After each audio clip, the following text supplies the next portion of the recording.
This man knew he still had 80 years left to live. He jumped from a height of 100 meters and landed perfectly on top of a truck. After that successful attempt, he raised the height to 10,000 meters. As he fell, he was caught by an airplane, but not everyone can live that long. This woman knew she only had 3.5 hours left. To avoid any accidents, she refused to ride in her boyfriend's car. Just then, her phone rang. It said she had violated the user agreement. When she reopened the app, she found that her time had dropped to just 1 minute. She hurried back home, and the only thing she could think of was to turn off her phone. As she was about to take a shower, her phone rang again.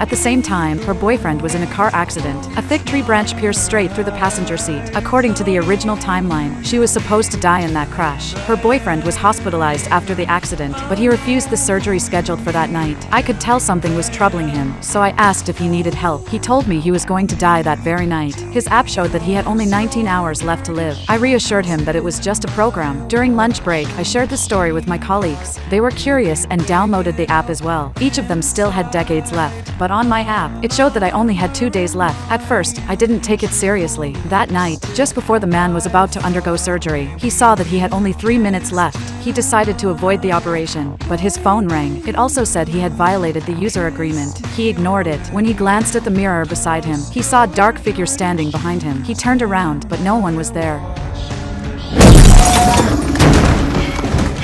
Terrified, he hid in the stairwell. The moment he shut the door, frantic knocking sounded behind him. Then the stairwell light suddenly went out. When he tried to leave, the door was locked. Footsteps echoed behind him. It was his girlfriend, who had already died.